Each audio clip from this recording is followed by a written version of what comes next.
Welcome to Musicians Institute's Interactive Video Center. Please make a selection now. You have chosen Paul Gilbert of Mr. Big.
Billy Sheehan called me up on the phone, and I thought, this could be something. Actually, the very first phone call that sort of hinted at the band, he just wanted to get together and play some songs. He said, yeah, you want to get together and, just play some copy tunes sometime? And I thought, wow, play copy tunes with Billy Sheehan, that'd be so much fun, And then the next day he called me and said, well, what I really meant to say was, do you want to form a band? Well, I was real proud of being able to write Green-Tinted 60s Mind, just because I had never really successfully written vocal melodies and lyrics before. And it was funny because the basic chord progression to the beginning,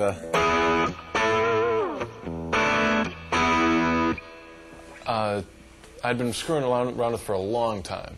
I remember sound checks eons ago. I'd wanted to write something around that progression. But after I had finished the whole song, I heard where I stole it from. I mean, it's not direct. I mean, the song has a completely different feel to it, different time, different accents. I don't think anyone but me would notice. So I went through and tried to come up with something completely different that would be that same change. And so I started screwing around with an arpeggio two-handed thing, the big long. Instead of. In fact, could you play that real quick?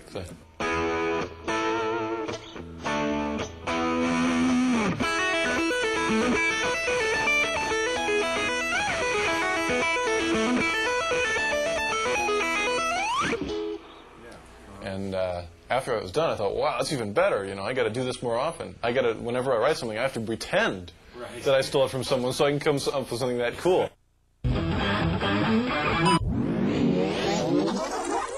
There's a ballad called Just Take My Heart, which was on keyboards originally, and I wanted to learn it on guitar. It really wasn't working, so I ended up coming with a weird tuning, where I tuned up to an F, and it works. And I got the keyboard part that way.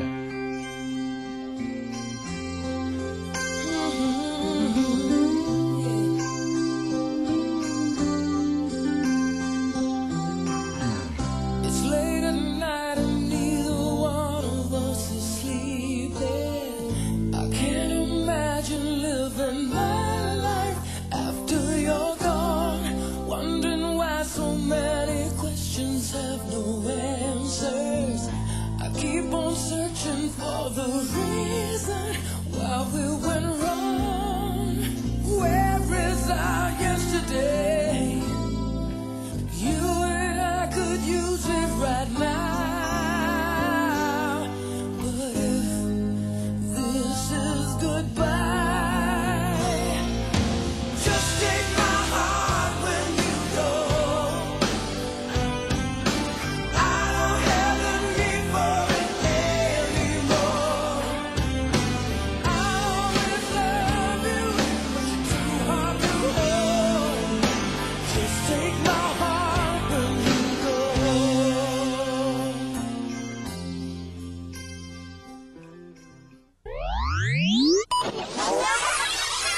Do you feel like that the 60s were better?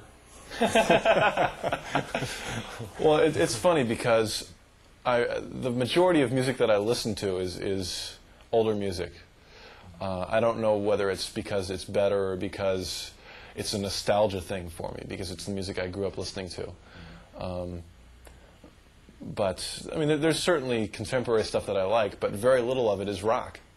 I like a lot of the new dance-type music, like Janet Jackson, Swing Out Sister, Prince. I really like Wendy and Lisa. You know, they have a couple songs I think are really cool. You know, but I found a lot of the things that I like are reminiscent of things in the 60s and 70s. I love the song "Sowing the Seeds of Love" by Tears for Fears, which was very reminiscent of "I Am the Walrus" or "Strawberry Fields" kind of thing. I love the band Enough's Enough, which really borrows heavily from a lot of Beatles-type chord progressions. And, you know, so I don't know if it's, I mean, but again, it's a subjective thing. I mean, what's better? It's just what I like.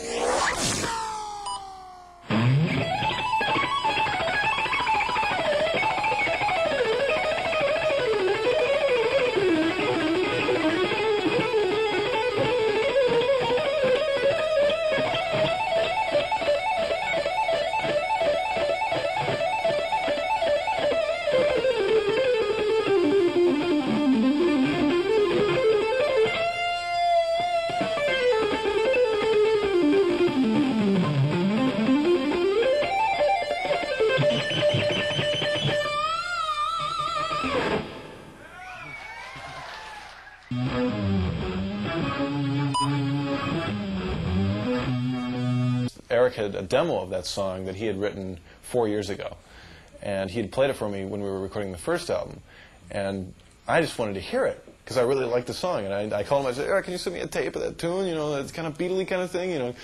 And he said, "Sure. You know, what for?" I said, "I just want to hear it. You know, it's so cool. I just want to, you know, stick it on one of my tapes, play in my car."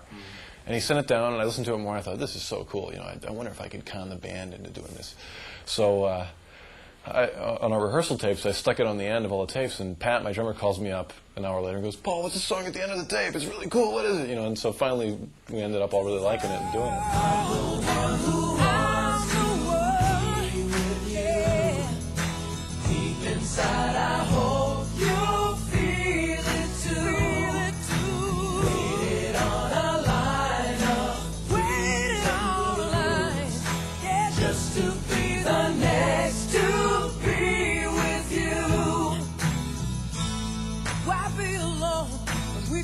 Together, baby, you can make my life worthwhile. I can make you start to smile.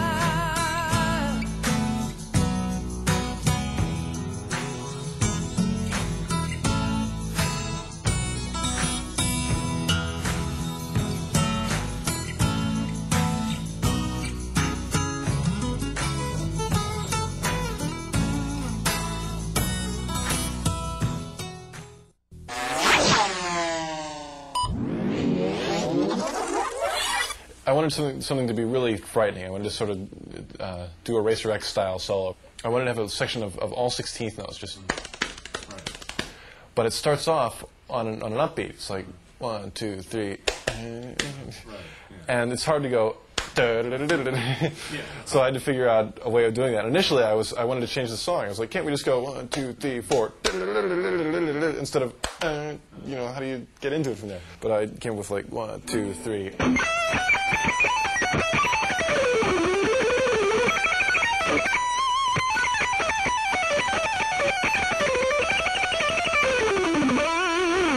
I was more, believe it or not, more concerned rhythmically. I wanted something that went.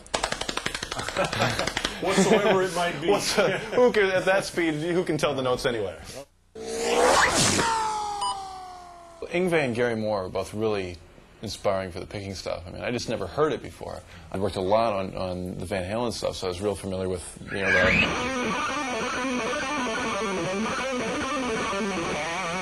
kind of things. But you know, when I first heard people doing fast picking stuff, I just couldn't believe it. I didn't know you could do that. I remember practicing without an amp and picking really hard. And I thought, wow, that's pretty cool, you know, and I'd almost have to do it just to hear myself with, you know, with an unamplified guitar. And through an amp, it would sound terrible. So I had to just figure out how to lighten up to get a better tone, you know.